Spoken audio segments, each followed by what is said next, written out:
My coach wouldn't let me off the wrestling mat unless I smoked a joint. Well, he had me down. I'll tell you more about that later. Anyway, I'm a bumbling drug addict. I'm a bumbler. I'm a stupid, bumbling drug addict. I'm the kind of guy that has got all kinds. Let's say somebody asked me to roll a joint, so I'd roll it, and and it would all spill. I was a bumbler. So I'm a freshman in high school, and my job was to ransack medicine cabinets at parties. Simple enough, right? I go, me and my friend Greg, we get a bunch of pills, we take them, we don't know what they are, we look at the pill bottle, estrogen. Yep. I got all emotional, started decorating, he grew tits. Bumbler, I'm a bumbler. I'm going to fast forward, 1985. 1985, hold on. This goes, oh. Does nothing.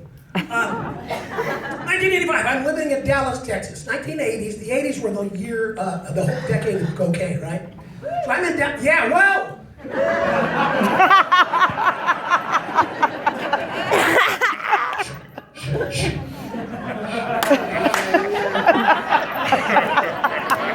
So, I'm in Dallas. I'm living with my first ex-wife. She's in the audience. We're still friends. Hello. No, seriously. So I'm living there, and crack cocaine is everywhere, and I'm a full cheerleader for crack. Go.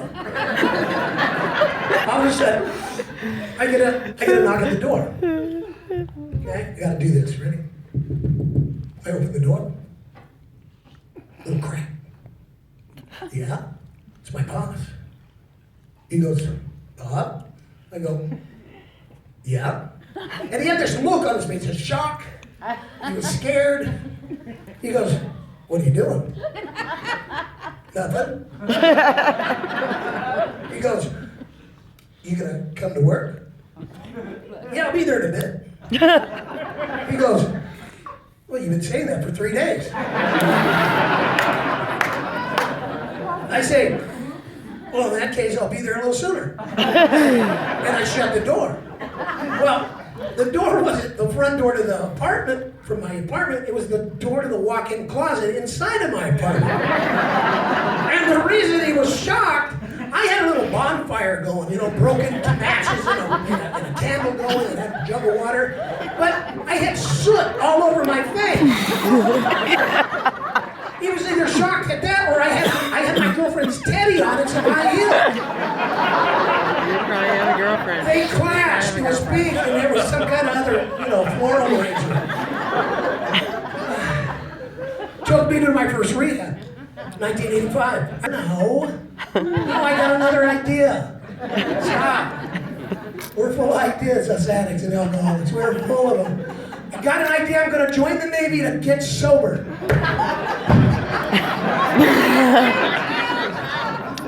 True story. I could drink, but they have a zero tolerance on drugs.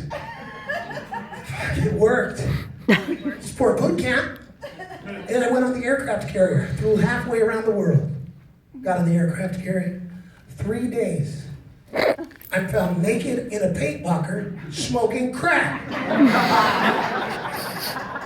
And I went into the paint locker to sniff paint. I'm a naked crack smoker. Stop. You guys know what I'm talking about. Well, the zero tolerance on drugs worked. They kicked me out. They didn't want me in there. I didn't want to be in there anyway, but I saw the world from a paint locker. Paint locker. So I'm kicked out, and I go into a life, come back to a life of crime, pretty much. I remember I'm living on Van Buren, literally off Van Buren in some bushes and stuff. And I come out of the bushes one day. I had a half shirt on, and I had those OP shorts, real short. I had these shoes that were 3 sizes too big that curled up at the end. My hair doesn't get long, it gets bushy like Freddie Fender. I have this long porn star mustache. I got it going on.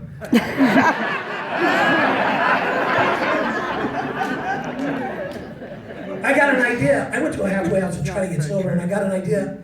Really I is. met one of my best friends in the whole world. Oh. He was a resident of the halfway house. I had a great idea. I'm going to rob a bank. Yeah, he's a heroin addict. I'm a veteran of foreign wars who has a little problem with cocaine. And we invite a hooker to come with us.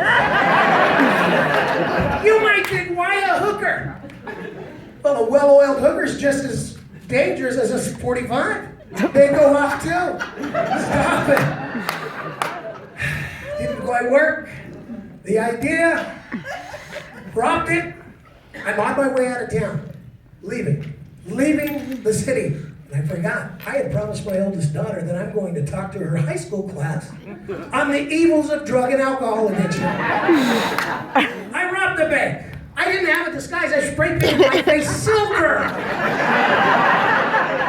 But I gotta keep my commitment to my kid. She's a sophomore in high school. On the way out of town, wasn't on the way, it was like 20 miles out of the way. But I went, I gave the talk, she got an A, and I went out of town. She did, and she got an A. How couldn't she? I was spray painted silver. I remember that. So, I go to California, because where all bank robbers go, they hide out in Newport Beach, right? I'm gonna name drop real quick. Got drunk with Dennis Rodman. Yep. Rode my bike into a parked car, got knocked out, and went to jail. Yep. 30 days later, they let me out, and I needed some healing. So I went to Sedona, Arizona. Vortex. Had to get down. Denny's with one of those big hats on. And it comes, the day comes. Tap on the shoulder. You know why we're here? It was the cops. Sure. Let's go. That was it. My sobriety date. Boom. Got it. Went to prison. Anybody been to prison here? I was either a nice skinny young boy or one of my favorite kind of zellies. Anyway, went to prison. Okay? A lot of things to do in prison, a lot of things not to do. I chose to stay sober in prison. But I took some arts and crafts classes. A lot of crazy people in prison, I'll tell you. So, I'm taking this arts and crafts class. This guy's 6'9", he's about 300 pounds, his name is Country. And he comes up to me and he goes, "Hey, Bob, I found some bullets." I said, "Bullets? Let me see." I go, "Country, these aren't bullets. These are tampons."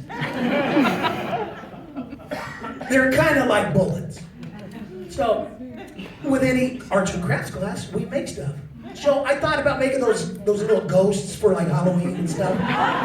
So what I made some real quiet wind chimes.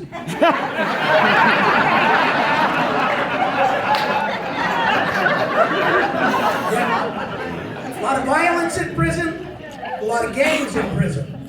And I joined a gang.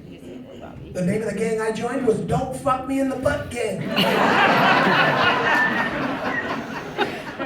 A lot of guys pulled out of that one. Hey, it's prison. It's just a hustle. But it's great. It's great. I'm out now, obviously. But whenever I get stopped by the cops now, it can go one or two ways.